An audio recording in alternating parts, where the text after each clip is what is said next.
This week on Art in the Air, we feature the award-winning author of the young adult novel Sharon Biggs Waller, who on Saturday, February 26th, will have a book signing at noon at ArtZ in Valparaiso. Next, an ArtZ featured artist Jackie Kalin, also known as Jax Art, discussing her art practice. Our spotlight is on South Bend's For the Love of Art Fair, running March 5th and 6th with Shireen Johnson. Express yourself through art and show the world your heart. Express yourself through art and show the world your heart. You're in the know with Esther and Larry. Art on the air today. Stay in the know with Larry and Esther. Art on the air our way. Express yourself through art and show the world your heart. Express yourself through art and show the world your heart. Welcome. You're listening to Art on the Air on WVLP 103.1 FM and Lakeshore Public Radio 89.1 FM, our weekly program covering arts and arts events throughout Northwest Indiana and beyond. I'm Larry Breckner of New Perspectives Photography, right alongside here with Esther Golden of The Nest in Michigan City. Aloha, everyone. We're your hosts for Art on the Air. Art on the Air is supported by an Indiana Arts Commission Arts Project grant through South Shore Arts and the National Endowment for the Arts. Art on the Air streams live at WVLP.org and is rebroadcast on Monday at 5 p.m., plus is also heard on Lakeshore Public Radio, 89.1 FM every Sunday at 7 p.m., also streaming live at lakeshorepublicradio.org, and is available on Lakeshore Public Radio's website as a podcast. Our spotlight interviews are also heard Wednesdays on Lakeshore Public Radio. Information about Art on the Air is available at our website, breck.com/AOTA. That's Breck, BRECH.com/AOTA. That includes a complete show archive, spotlight interviews, plus our show is available on multiple podcast platforms, including NPR One. Please like us on Facebook, Art on the Air, WVLP, for information about upcoming shows and interviews. And we'd like to welcome to Art in the Air. She's the producer for the Love of Art Fair in South Bend, Indiana at the South Bend Century Center. And that's going to be happening March 5th and 6th. And you can see information about that. And you can also find out more information online at fortheloveofartfair.com. Please welcome Shireen Klein, the producer of the art fair. Welcome. Thank you for having me. Well, tell us a little bit about what people can expect there. You've been doing this, I think, for 8 seasons now, or this is your 8th season. So tell us what people can expect there at the this art fair. Well, I've been producing art shows for 12 years, and this is our 8th year for the Love of Art Fair, and 5 years in South Bend, Indiana. You can expect to see 42 magnificent artists, from functional art to decorative art. I always encourage people when they say, I'm not into art, and I'll sometimes say to them, well, what do you decorate your home with? It's art. So, I encourage them that art is not just things that you hang on the wall. It's sculptures, it's wearable art. There's jewelry involved. There's so much involved with art. More beautiful than just wooden a pretty spoons. picture. Yes, and wood bowls too. Yes. Who are some?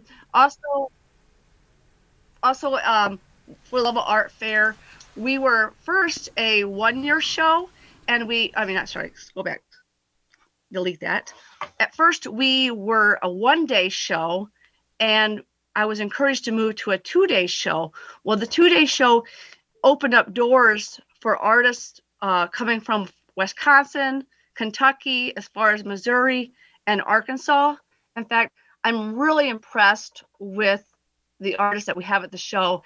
It is not like any other show in the Michiana area. I personally handpick each artist. I travel to different shows, and it gives me an opportunity to meet these artists and invite them to For the Love of Art Fair. So those artists that are from Arkansas and Kentucky, they typically are not in this area participating in art fairs. So how do you go about the process of finding these artists? I drive all over the place. In fact, the truth, this is one of the artists, Kent Epler from Louisville, Kentucky. he posted one Saturday morning that he was going to be at a show in Louisville. I was so impressed with the artwork that I decided to just jump in my car and drive all the way to Louisville, not even thinking about where am I going to stay and if I'm going to even come back. Well, I ended up getting there just in time to network with the artist. And after the show, I thought, oh, I just get a hotel room. I forgot my credit card. Oh, So no. they would not, I know. So they would not allow me to pay cash at the hotel. And I had to drive all the way back from Louisville, Kentucky. But I ended up gaining 6 artists from that show. Now, besides artists, you also have some music acts coming into your event. Tell us about some of those. I know one of them we're familiar with. We've had him on the show, Marco Villarreal. He's on Saturday, but tell us about some of the others. Yeah, and I know Jake. He's fabulous. Yeah, Jake's been with us for about 3 years now. He's an original songwriter. And then we also have Southside Denny. A lot of people from South Bend will recognize his name. He's originally from South Bend, and he goes by Southside Denny, and he'll play the blues. And he's actually coming in from Canada for the show. So when he saw my post, hey, I'm looking for musicians, he reached out to me right away, and he said he wanted to be involved with For the Love of Art Fair. And how do you select On your musicians? Sunday- Oh, okay, go ahead. Oh, sorry about that. On Sunday, we have Mike D. Hayes with Informal. He takes the electric cello and just creates this beautiful music. I mean, like, have you ever heard the Beatles played on a cello? Larry, have you ever experienced Yes, I think that? I have. I've heard Yeah, classical me too. interpretations of Beatles, and it's wonderful. Sometimes, Yeah, so that's what he does. He'll take tunes that we recognize that are rock and roll, typically, and he'll play it on the cello instrumentally. So are there still room for artists to join in? Because I know I read that the application process stays open until you are at capacity. We still have 3 openings, depending on if I check my mailbox tomorrow. So we still have 3. We did cut the show down from 60 artists to 42, so we could separate the booths and give more people an opportunity to social distance themselves. and you might, if by the time they hear this episode, it might be closed because this will be airing on February 16th and 18th. So you may already be closed by then for your thing. What you have plans for expanding it from just one weekend to maybe another weekend? No, I'm real comfortable with the South Bend Century Center. I'm comfortable with the room that's offered. It's very elegant, and it just adds an ambiance with the chandeliers and the carpet. I can't imagine going larger into a room that feels cold and empty. That's what the other room feels like, because it doesn't have carpet and chandeliers. This show is definitely high. I say this again. This show definitely, the caliber of art is here, and we want to provide our patrons that come through the door an opportunity. It's an experience to not forget. Well, that's the For the Love of Art Fair, March 5th and 6th, 10 to 5 on Saturday, 11 to 4 on Sunday. That's Shireen Klein, who's the producer of the For the Love of Art Fair. Thank you for being on Art on the Air Spotlight. Thank you, Shireen. Thank you for having me, Larry and Esther. I look forward to seeing you soon. Same. You're listening to Art on the Air, WVLP 103.1 FM, and on Lakeshore Public Radio 89.1 FM. We'd like to welcome to Art in the Air. She's a writer, author, critically acclaimed with her young adult novels, Mad Wicked Folly, Girls on the Verge, many, many more, but also has a very interesting backstory of her own life, working as a national park ranger at various locations, fiber artist, works in many, many aspects, and will be on Saturday, February 26th at noontime at Artsy in Valparaiso, where she'll be doing a book signing and interfacing with it on the Mad Wicked Folly. Please welcome to Art in the Air, Sharon Biggs Waller. Aloha, welcome. Well, thanks for having me, guys. Well, Sharon, our audience always likes to know a little bit about our guests and kind of your background, and like I like to say, how you got from where you were, where you grew up, where you went to school, those influences, to where you are now. So tell us about yourself. Sure. Well, I grew up in Portage. I graduated in 1984, and I volunteered at the national park here, Indiana Dunes National Park, since I was 14, something like that. So were you a junior ranger? Well, I worked for the Youth Conservation Corps, and I was able to do that for 2 years. I worked at Chelberg Farm and Bailey Homestead, and I did programs and all that kind of thing. I worked with Jude Rakowski, who ran the farm for a really long time. He's a wonderful mentor of mine. So I did that, and I'd always wanted to be a park ranger. So I was going to school at Purdue, just in Westville, and they asked me as a park to go ahead and apply that they wanted to hire me as a park ranger. So I became a seasonal ranger at Indiana Dunes. And then I was still going to school, and because I was a seasonal, I applied at several other parks, and I didn't realize that I would get calls. So I got calls to work at the Grand Canyon, Smoky National Park, Virgin Islands, and I think Lincoln's birthplace or something like that, because I had thrown that in there. So I chose the Grand Canyon.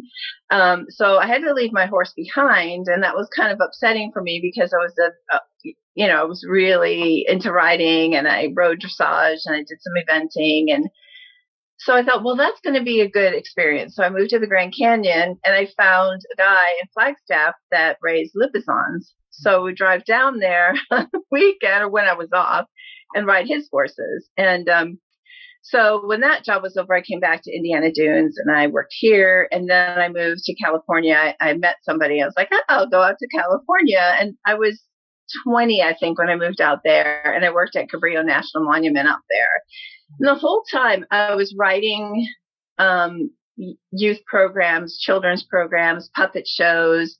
I did one puppet show, and then after that, they were like, hey, she's the writer. Let's have her do this. Let's have her do that. And so I got roped into this, and it was just a thing that I was honing my skill. Went to the Grand Canyon. It was, we hear you're the writer.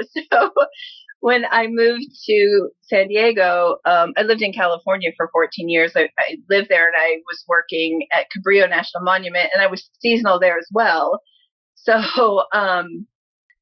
I would ride. I brought my horse up, and I was at a barn, and the instructor there said, "Oh, I hear you've done some teaching. Do you want to take over my school?" And so I was only working seasonal, and I needed a better job. And I said, better job. So I said, sure. So I took the riding school, and so I trained horses and kids for a long time. And I went to a few things. And I have a connective tissue disorder called Ehlers-Danlos syndrome. And I was diagnosed with that about 10 years ago, but I'd had a lot of problems. And so I had to have my shoulder repaired, and I was 25, I think. And my orthopedic surgeon said, hey, you know what? Your joints really fall out of place really easily. And I think you should think about getting another job, another career, because, and he worked with baseball players. So he kind of knew what he was talking about. And he said, just think about something that you could fall back on. And, I kind of looked around at the older trainers, and I thought, you know what? I think they're right. These guys are really beaten down, and I really don't want horses to be like that for me. So I started sending out query letters, and a query letter is a formulated pitch letter that you send to various magazines. So I sent them to a bunch of horse magazines in 89, I believe. I can't remember dates and years at all anymore. And so I got a hit with a magazine called Horse Illustrated, and they were in Irvine, California. And they asked me if I would be willing to write for them as a freelance writer. And they had other magazines in the publishing house. And then they came up with, so I said, yes, I would do that. And then I applied for many other magazines. And after a while, I was earning a living doing it. So, and then I just started riding horses. And I got a divorce, and this was a sort of a sad time in my life, and everybody has those. And so I had to sell my horse. I had to sell a lot of things. And it was a big turning point for me. I'd written a book on dressage and a book on like just English horsemanship. And I met a friend. I had several friends. I'd gone to England just before this happened. And I met this girl who turned out to be my best friend. And I thought, well, maybe I should go somewhere else. And so my editor said, hey, go to England and do a story about the horses in England. So, okay. So I flew to England and I interviewed the guy who ran the Queen's, the Royal Mews. And I interviewed a pony club that was right in London. And when I was at the Royal Mews, the Crown Equerry said to me, hey, have you interviewed anybody at the Mounted branch? Because they have the most horses. They have 200 horses in England. And I was like, oh man, I got to interview someone else. I wanted to go to Westminster Cathedral, and I only had a couple of days left. So I went to Westminster Cathedral, and I called at 2:30, and this guy answered the phone. And I said, hey, can we come by? I know it's short time, but I have a photographer. Can we come by and interview?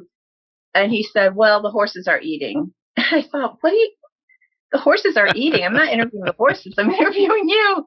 And so I said, well, it won't take very long. He said, okay, we'll come at such and such time. So I hung up the phone. I was thinking, God, this guy is a real jerk.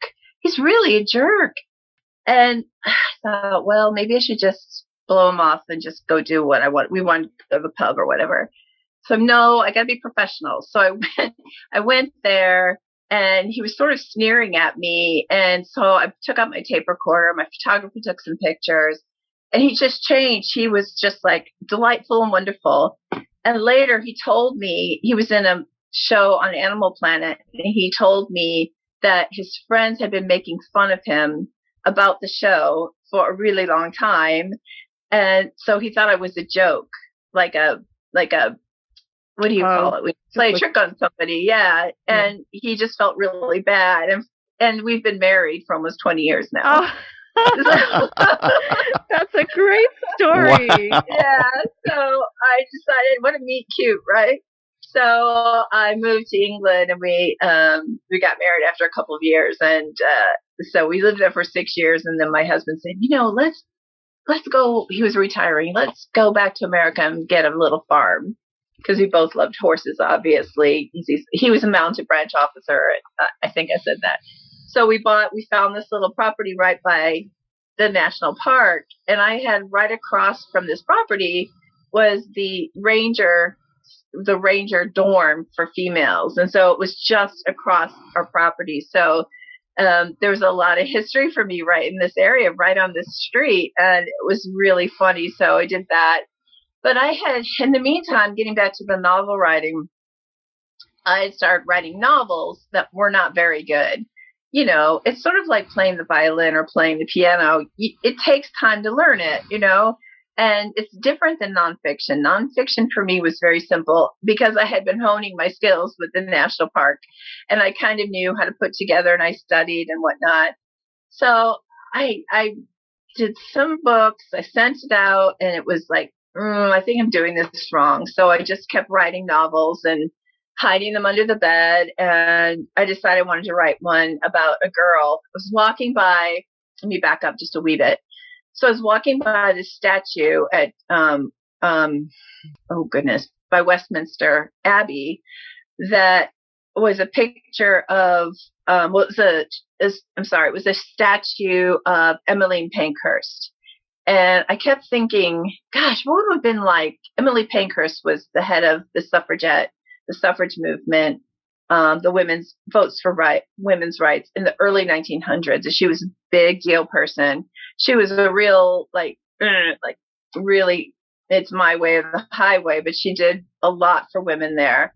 And there was force feeding about this time because women would intentionally get themselves arrested by chaining themselves to fences, by standing on the street and making a spectacle, handing out leaflets, posting posters on the walls. all kinds of things like that. So they would get arrested and then they would go on hunger strikes. And people were like, they're crazy, they're crazy. And it was like, no, if we die, there's a corpse on your doorstep because you didn't listen to us, sort of a thing. So I thought, gosh, what if a teenager was involved in this? And so from then on, my character, Vicky Darling, was born. And that was A Mad Wicked Folly. And so I finally found an agent. He sold the book in a month. So this is like after 12 years of writing novels that were not very good. And that came out and it got tons and tons of really good starred reviews and won a bunch of awards and things. So that was published through Viking, which is Penguin. It's now Penguin Random House. They merged together. And then 2 years later, I wrote The Forbidden Orchid. And I love plants. So I'd gone to an exhibit, and I believe it was at the Gardening Museum in Lambeth.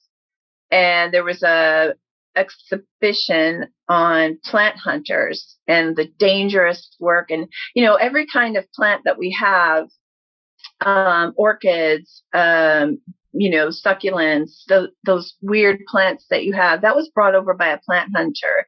And in the Victorian era, it was very popular that these guys would be hired to bring plants for their giant greenhouses. They were called hot houses. They would be called a stove. And so wealthy people, there was like a run on orchids that they wanted these orchids from these areas that had never been explored before. And so they would be kidnapped. They would be fall down an area, and not be able to be, found. Like Douglas, he found the Douglas firs. And he walked from one end of America to the other in the Victorian era collecting plants. And he was in Hawaii, which was called the Sandwich Islands then, and he fell into a boar pit and it killed him. So the only thing that killed him was falling. So next time you see a Douglas fir, think about poor Douglas. His little dog was on the edge of the boar pit, and poor guy just got it. So anyways, dangerous. And so I thought, gosh, what would that be like for a girl to be involved in that? And then Elodie was born. And Elodie ends up, her dad is a plant hunter, and he was taken captive, and he was supposed to bring this orchid back. And if he didn't bring this orchid back, it would ruin the family. And so Vicky convinces her dad to go back to China, and she's so worried about him, she smuggles herself onto the boat, and she's helped with this handsome, very handsome Russian sailor boy. So there's a little romance there. And so she ends up, having many, many adventures. And so that book also did quite well. And I got some lovely reviews for that. And then I have a third contemporary. It's called Girls on the Verge. And that one is about women's right to choose, reproductive rights. And it is about girls and their different thoughts on reproductive rights and how each one is very different. They come at it from different sides, and it shows sort of the feelings that girls have about it as they're starting, they're becoming teenagers, they're becoming women, and the book says it all, Girls on the Verge. And that one did pretty well. And next year it's coming out in paperback. So that's my life story. Well, I'm going to take you back just a little bit in that story. I want to know about the novels under the bed, Sharon. Were they historical fiction, or were they just multiple different subjects and things that you were interested in? Yeah, they were both. The first one I tried was a horse book, and I thought I'd make a series, and I thought it would be really cool because you could learn as you were reading the book about horses, and there was no plot to it. It was just this rambling. There was an editor told me there was a lot of talent there, but it was like a team of horses all going off in different directions. So I kind of learned a little bit, and I went to a lot of stuff like conferences, and I read a lot of books on riding and whatnot. So that book didn't sell. And so I learned then to get a tough skin. So it's not about you, it's about the book, because publishing is a business. and they know what they can sell and they know what they can't sell, and they really take a risk on writers. And there's a lot to it. If you put out a book there that doesn't sell, you might never sell another book. So knowing that, I was like, okay, that was a learning. So I wrote another book after I redid that book about 3 or 4 times, and I was like, okay, it's like chewing the same piece of gum over and over again. And I wrote another book about sort of a magical wardrobe where girls would hide their stories. It was an antique wardrobe. Girls would hide their stories in this wardrobe, and there was a secret drawer, and there were all different ones. And it was too much. It was too complicated. And so I took one of the characters out of there who became Vicky Darling of American Folly. So that was great. So that's one that I hid under there. I think just short stories and other garbage like that, but it's totally fine. Well, then sort of riffing on that, in life we have so many experiences, meet so many people, and it just kind of all goes into our computer head. And so when you're, when you've developed your characters and you can go back and read them yourselves, do you identify like, oh, that's Auntie, and oh, that's like my mom? I mean, are there like, I'm asking about the merging of real life and the books. Yeah. A lot of people do that. I do not do that because I prefer to make up the character and they should be their own person. And, it just makes me feel a little creepy that I don't want to be that person that you don't want to hang around with because they're kind of like going to write about you later on. Listening. Yeah, I don't feel that that's fair to my friends or my family or anything like that. And I love writing and making a character out of whole cloth, like a person, like someone I would want to meet, and hang around with. So to me, and this is just me, okay, I don't want to like offend any other writers out there, but I kind of consider it lazy writing. So if you have to borrow from somebody, their personality, I feel like you're being lazy. We kind of learn as writers, and I do this, is that I interview my character and I sit down and I say, tell me about yourself. Who are you? What are your likes, your dislikes? What scares you? And I have to know her full on. Like if I don't, then I don't know how she's going to react to certain things. Saying that, I also do the same thing with all of my characters, even if they're minor characters that are only in the scene for like 2 seconds. I bring them to life too. I want to have the fact that if you see a character, you would be happy to follow them. You want to know more about them, and you have a sense of knowing them too. Yeah. I mean, let's talk about like if you have jury duty, right? And you go into jury duty, and there's all these people that are kind of taking you, the judge, the lawyer, the what do you call it? The guy that did the crime is sitting there, alleged crime. They all have these cool personalities. They dress a different way. They're not flat cookie cutter characters, and that happens in everyday life that you get a read off of them. You're never going to see them again, but maybe if you talk to them, you'd find them fascinating or something. But that's sort of the richness of life. Yes. Sharon, would you ever think of adapting that to like a play? I mean, sounds like that kind of character development would be wonderful out of a novel and into a play or a screenplay. Yeah, I have thought about screenplays. Now it can be. We do have a film guy agent in my agency, but he hasn't sold any of my books yet. But there's a way. I was talking to another writer that I know quite well, and he's doing that very thing in LA, and he's offered to like help shepherd it along. And so it's something that I would want to learn, but my time is kind of precious. And so there's only so many things that I can do at once. I have some other things in the pike that I'm taking care of. And then I also walk dogs on the side to have some money and a little bit of get out the house reason, which I love.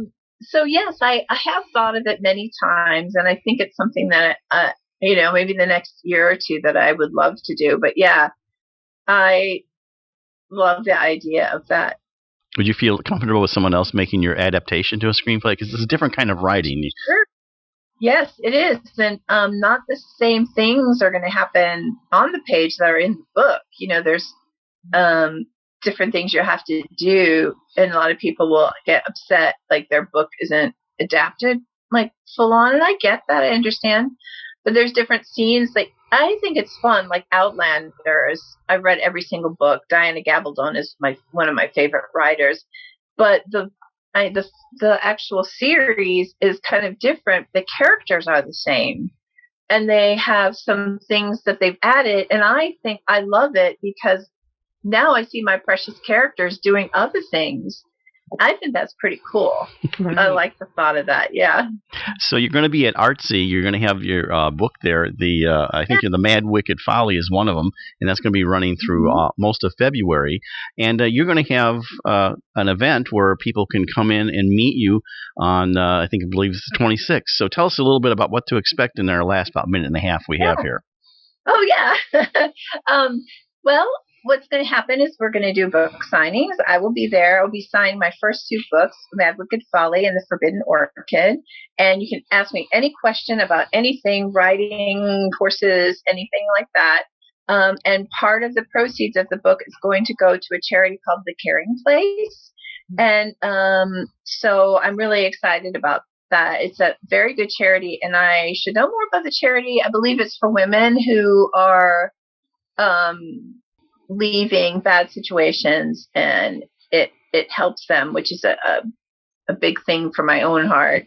So that's going to happen. And I'm also a fiber artist. I'm a knitter and embroidery. So you've had any question about that, I want to you could ask me. If you have a goat and you need to know something health-wise about it, I can help you with that. And you also look at manuscripts, right? You'll also yes, I do. I do. I'm a coach for writing, and I look at manuscripts, and it doesn't matter how bad you think it is, there's always a nugget of something in there. And remember, that same thing happened with me too. So I love to talk to people. Just come in and talk and have a little look at the shop, and it's going to be kind of a fun time. Well, we appreciate you coming on Art on the Air. That's Sharon Biggs Waller, author, and you can meet her at Artsy, now in Valparaiso. We've had them on the show, and it's Saturday, February 26th. It'll be at noontime, and you can find out everything you want to know that you haven't heard in this interview. Oh, and you can find me at SharonBiggsWaller.com. Sharon, thank you so much for being on Art on the Air. You're welcome. Oh, thank you. It was fun. You're listening to Art on the Air, WVLP 103.1 FM, and on Lakeshore Public Radio 89.1 FM. And we'd like to welcome to Art in the Air. She's a unique artist from an endless stream of hobbies, ranging from table making to studying history of science. Actually, in poker tournaments, she's pursued art at Ball State University, but then she transferred and got a really useful degree in philosophy from Loyola. She has custom paintings and interior wall finishes. Most of her work locally is seen at Artsy in Valparaiso. So please welcome to Art in the Air, Jackie Kalin. Welcome. Hi, nice to be here. Thanks for having me. And her art business is known as Jax Art. Well, Jackie, tell us a little bit about yourself. I always like to say how you got from where you were to where you are now. So tell us about where growing up and everything like that. I am the youngest of a large family. My mother and father had 10 kids, and we grew up in a big, crazy household. I really didn't. I never thought of art as something separate. It was just part of our everyday life because my dad was always building and refinishing things, and there was always some bare drywall that they kind of left up for a long time because he had a full-time job. So, he'd work on the weekends, and my parents let us draw and paint all over those bare walls, and it was kind of like that always growing up. There was always some project going on. And so I'm sorry, go ahead. No. Did you do the same for your children? Did they have a blank wall growing up that they could play with? You know what? I always let them express themselves through art. I wasn't I wasn't a builder like my dad. I did do some things like that, but they always had ample opportunity, and they actually, my parents still had some blank walls in their house when they were little, and they got to draw on Grandma and Grandpa's walls in Oh, the yay. basement and everything. It was almost like a history. Continuity. Yeah, there was stuff from when I was little, and they didn't finish their basement for forever. So, Did you have a and, good did you have a good art program in elementary and high school? oh gosh, elementary school, I was into it. High school, I don't even think I took an art class, to tell you the truth. I loved art always. I was always a go-to person when there was a poster or any kind of thing to be made that had some kind of creative twist to it. But I I didn't take any art classes. I loved art. I considered myself an artist even back then, but I didn't take the art classes, and I don't know why. So anyway, when I was in, I ended up going to school at Ball State for a while, for about 3 years, and I did study art, and I loved it, and I met a really good friend there, and ended up going into business with her and two sisters later. But I was a person who changed my degree track 5 times, So I started off. I was accepted in the School of Architecture, and I thought, oh my gosh, that's going to take me 5 years. No, I'll do interior design. So that's when I started taking art classes, and I loved that. But then I thought, oh, I'm getting behind. I better switch. Maybe I should do art education, because I was doing it by math. Who's got how many classes do I have? How can I finish quickly? And then I ended up just turning into general studies. And then I transferred schools and got the degree in philosophy from Loyola of Chicago. And haven't done a lot with the philosophy degree except try to live my life very fully. Yeah. The classes, were they interesting? Did you find them engaging? Oh, absolutely. Yeah. I did. I loved the philosophy of science, history, psychology, philosophy in all the different writings. And it was all fascinating to me. And I was able to complete my degree in 4.5 years. So it wasn't very far off of that 5-year thing that led me away from architecture. So, but my life changed drastically because I got married right after I graduated, and almost on my first anniversary, we had our first child. So things change, your plans change. You're not going to, do all the things that you thought you were going to do, because you're going to shift gears and you're going to raise your family. And so we had 3 kids in the first 5 years of our marriage, and I focused on raising the kids, but through that, I continually did art because I was making their rooms completely mural filled, and I had an art gallery for my kids when they were like 2 and 1, for their own art, and just it was just always part of my life. But when the kids got a little older, I got together with my 2 sisters and my girlfriend that I met in college, and we had a business called the Artist Group, and we did custom paintings and murals, a lot of the schools, restaurants in Northwest Indiana, and even some farther away projects. Are you still collaborating with Jessica and your sisters, or? Well, we got to a point about, I don't know, it's probably about 8 or 9 years ago, where we felt like we were too old to be schlepping scaffold around and being perched 20 feet in the air. And we all just kind of decided, let's just do one more, big project and then end it. And we did go back over the last years when, some of our favorite customers hit us up once in a while, like, hey, can you do this? And we did go back. But I after that slowed down, I think it was 2015, I decided that I would paint more. It was like the first time in my life I ever decided to have a New Year's resolution and stick to it. So I just started painting, and I tried to paint every week and then every day. And I created a lot of art, but I think my problem is you're pigeonholed when you're an artist, and you're an artist for hire. You do everything everybody else wants you to do. Right. So I thought, I'll do what I want to do. But I'm too practical. I feel like art sometimes is a luxury, and a luxury to be an artist.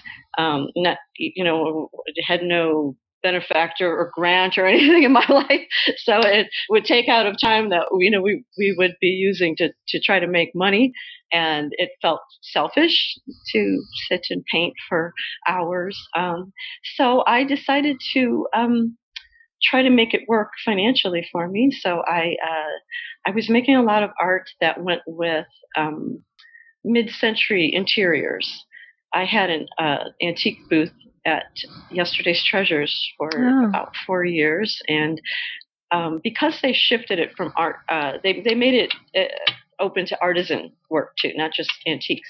So I was able to have all my mid-century antiques that I'm so into, and then I would paint paintings that went with that. And so I was that was fun. I sold a lot of work that way, and I was delivering pieces to Chicago all the time. It seemed like a good fit. And I was approached by Bridget Nadolski from Artsy. She was planning on opening a gallery, and she said, "I want you in it. If you'll be in it, that would make me feel better about opening the gallery." And I said, "Absolutely." So I decided I'm old enough just to paint what I want to paint, right, at this age. So, on social media, your husband, you have a very supportive cheerleader in your husband for your art. Was he always, is he involved in the arts, and has he always been that sort of cheerleader for you? He's always been very supportive of me. I'm probably kind of hard to live with sometimes with all of my projects going on because I have a lot of interests and I've always had a lot of hobbies. He is a great cheerleader for me. He's been fantastic with my artwork. He runs my social media for me. I'm terrible at it, and every once in a while he's like, we're from the different generation. We have to really think about it and plan and post something, and it's very thoughtful. It's not natural for us. So he's fantastic. He's not involved in the arts except as a big supporter, and we've always loved art. We actually, the very first time we talked before we started dating, he called me and we were talking about art and art history and the Art Institute. So here's sort of a ponder, I guess. What was the first piece of art that you bought together as a couple? Do you have the same taste in art, or do you consult with each other? We're part of that group of people that, and maybe, that we love art galleries. We love artisan galleries. We love antiques. There's a huge crew of us out there, right? And we all support each other. But we really do have similar tastes. We have we tend to like the same thing. We have like a 7-foot vintage fiber art over our couch, and I bought a giant, we bought a giant carved mahi for our wall because it's made from one piece of wood and it's beautiful. It's not signed. We don't know where it's from. We love vintage things, but we're not wealthy, so we don't, put down a ton of money on our artwork, but we tend to like the same thing, and we have bought a lot of art over the years and cycled through it. We've been married over 30. We just celebrated 30 years. So congratulations. Describe your art. I'm primarily a painter. I was a muralist for a long time, so I really like to paint large paintings. So this has been a shift for me because, these are paintings that, range from maybe 24 by 24 up and up, and some smaller pieces too. But I start with a painting either on wood or on canvas, and then if it's on wood, I cut the painting out, or I have my husband cut it out. And if it's on canvas, either way, it begins as a full painting. And when I get to the point where I feel like it's finished to the point where I can continue with the next step, I start adding whatever I want to it. Usually involves some kind of gold leaf, copper leaf, silver, any kind of metal, and a lot of glass. I love glass. I sometimes, go to Goodwill or Home Goods and find a cool piece of glass and smash it. And I'm out. I cut myself every day that I work, usually with the glass. I go to Kokomo opalescent glass and buy pieces there. And I add glass and metal. I add crystals, anything that I like, and I encase it in resin. You're listening to Art on the Air, WVLP 103.1 FM, and on Lakeshore Public Radio 89.1 FM. Jackie, I want to go back a little bit. You actually did a mural that won Better Homes and Gardens magazine award. Tell us a little bit about that back in that history when you were still doing murals. Oh, okay. That was me. You know, I used to get that magazine mailed to my house, and I would see this home improvement contest, and I thought I was always doing home improvement things at my house. When my husband would go out of town, he's a biker. He would take road trips with his friends, and I always had some big project in mind. That year, I decided to do it in mind and keep track of it with photographs so that I could enter it in this contest and maybe try to recoup some of the money that I blew on redoing a bathroom. So he went on a trip with a friend from Japan, and I knew he was going to be gone about 10 days. So the minute he went away, I had it all set up in my mind, and I just started tearing out the entire powder room at this house that we had. And I laid the floor, put in a new toilet, a new sink. I mean, I did all this stuff myself. I was racing through it because what I really wanted to get to was the walls, and that just where the mural was. So I had crushed glass and grouted, thousands of pieces of glass and just I think created a mural is like, it's more mosaic so that they can understand it. It is more than mosaic, a painted mural. Yes. Yeah. Not a bit of paint really went into it. It was just made with the glass, and but it was it was fun because I was on a job with my sisters and my girlfriend Jess, and I got the phone call that I had won one of the categories in the contest. So it was really fun. It was a memorable day, and they came and did a big photo shoot. And so I've been working with glass. That was 2008 or 9, and so I've been working with glass for a long time and resin. And I didn't combine it all with my paintings for the walls until probably about 5 years ago, and it's been a learning process. Tell us about some of the subjects that you do paint for our audience who can't see your work, and then you can also refer them to your social media. Sure. I think when people think of me, most people are thinking some sort of animal. I do a lot of Gulf life, turtles, birds, flamingos, but I really like to do a wide range of subjects. I don't like to be stuck in one place. I do like to paint what sells, because I'm kind of a market-driven artist here. I don't, like I said, I feel like it's kind of a luxury. So I'm trying not to go off on my own tangents too much. I like, of experiments. I kind of stay what works. And but I love to paint portraits. I love people. I've been, kind of commissioned the last 25 years to do portraits every once in a while. But my portraits have a real fun, funky twist to them. I like to, everybody gets glass, everybody gets, resin, everybody gets some kind of bling. I love to do people. And I do landscapes and trees too, because I just love nature. I love to be out in nature, and I think that's all I can think of right now. So you had some very interesting commissioned work in and I don't know whether this was pre-children or during the that whole mothering stage, but the professional boxers that you outfitted, that was like so cool. Okay. When my children, my first three, were young. The fourth one came along 8 years after number three. So my first three children call themselves the first litter.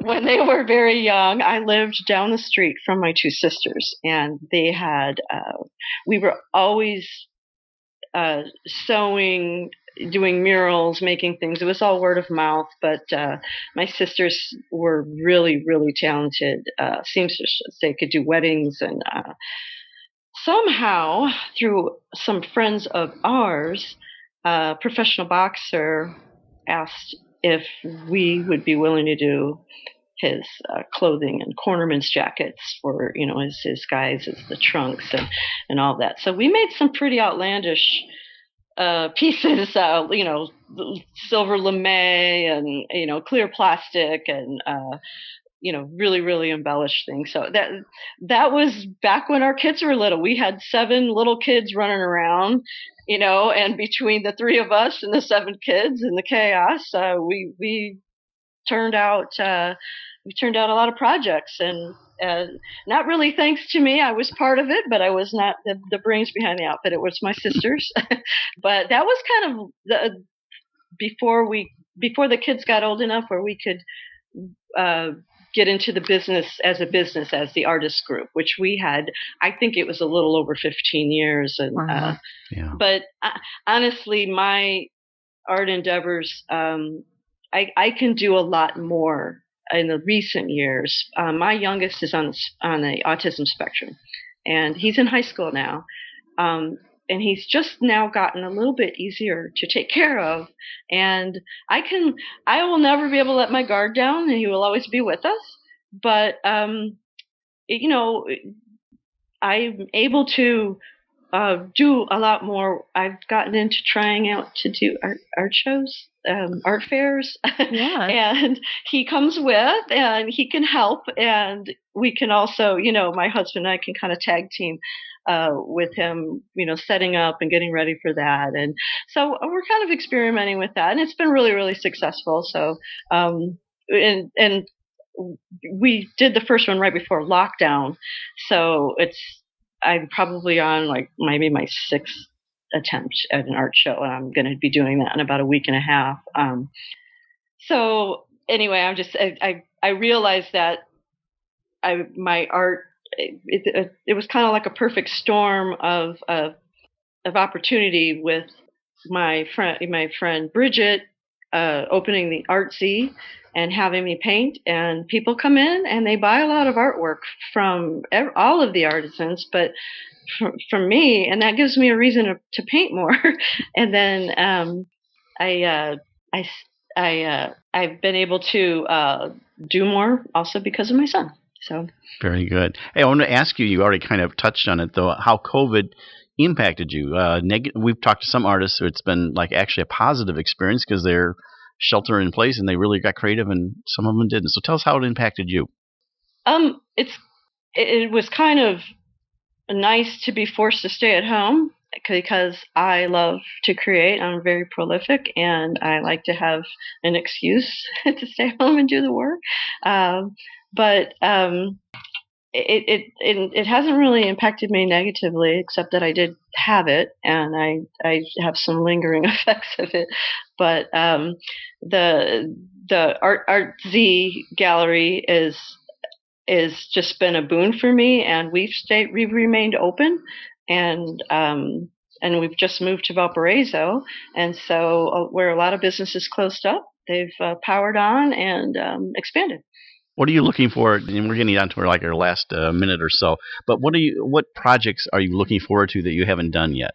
Oh gosh, I have so many projects that I would like to do. I'd like to do large scale projects, but for the time being, I just have so many ideas in my head of my mixed media pieces. I've just started creating ones with fur on top of all the glass and the resin, and I'm probably going to be attempting to do Art Prize again, which is in Grand Rapids in the fall, and that is a huge endeavor. So as long as I have the time, I'm going to try to attempt that. Well, we got about a minute left, so give us how we can find out you on social media, how to contact you. Obviously, Artsy, who's now in Valparaiso, there, just like a kind of kitty corner from Round the Clock. But tell us how we can look at your work, websites, and things like that. My website is jaxkalin.com, JAXKALIN. From there, you can contact me through the contact field. On Facebook, I am Jax Art, just one word. And locally, I have a lot of pieces on display, like a running art show at Artsy at 6 Morgan Boulevard in Valparaiso, like you said, right by Round the Clock. Very good. Well, we'd like to thank you for being on Art on the Air. That's Jackie Kalin, otherwise known as Jax and Jax Art. You can find her at jaxkalin.com. And then also on Facebook at Jackie Kalin, and you can even do a Google search and find her. Thank you for sharing your art journey with us. Jackie, thank you so much for being on Art on the Air. Yeah, thank you. That was sweet. Thank you. You have a wonderful day. Thanks for having me. You've been listening to Art on the Air, and we'd like to thank our guests this week on WVLP 103.1 FM and Lakeshore Public Radio 89.1 FM, our weekly program covering arts and arts events throughout Northwest Indiana and beyond. Art on the Air is heard every Friday at 11 a.m. and rebroadcast Monday at 5 p.m. on WVLP. Art on the Air streams live at WVLP.org and is rebroadcast on Monday at 5 p.m. Plus is also heard on Lakeshore Public Radio, 89.1 FM every Sunday at 7 p.m., also streaming live at lakeshorepublicradio.org and is available on Lakeshore Public Radio's website as a podcast. Our spotlight interviews are also heard Wednesdays on Lakeshore Public Radio. Thanks again to Greg Kovach, WVLP station manager, and Tom Maloney, vice president of radio operations for Lakeshore Public Radio. Our theme music is by Billy Foster with a vocal by Renee Foster. Art on the Air is supported by an Indiana Arts Commission Arts Project Grant and the National Endowment for the Arts. Underwriters for Art on the Air, Walt Breidinger of Paragon Investments and Mary Levan, Arts Patron. Art on the Air is always looking for financial support. We'd like to thank our current supporters. If you're looking to support Art on the Air, Esther and I especially would invite you to become an underwriter of this program in particular. We have information on our website at breck.com/AOTA. You can find out support information there. So don't just be an Art on the Air listener. Become a supporter or underwriter in whatever amount you're able to do so we continue to bring you great content and this great local programming. And like I say every week, don't give till it hurts. Give till it feels good. And you'll feel so good about supporting Art on the Air. Information about Art on the Air is available at our website, breck.com/AOTA. That's Breck, BRECH.com/AOTA. That includes a complete show archive, spotlight interviews, plus our show is available on multiple podcast platforms, including NPR One. Please like us on Facebook, Art on the Air, WVLP, for information about upcoming shows and interviews. If you're interested in being a guest or sending us information about your arts-related event or exhibit, please email us at aota@breck.com. That's aota@breck, BRECH.com, or contact us through our Facebook page. Your hosts were Larry Breckner and Esther Golden, and we invite you back next week for another episode of Art on the Air. Aloha, everyone. Have a splendid week. Express yourself through art and show the world your heart. Express yourself through art and show the world your heart. You're in the know with Esther and Larry. Art on the Air today. Stay in the know with Larry and Esther. Art on the Air our way. Express yourself through art and show the world your heart. Express yourself through art and show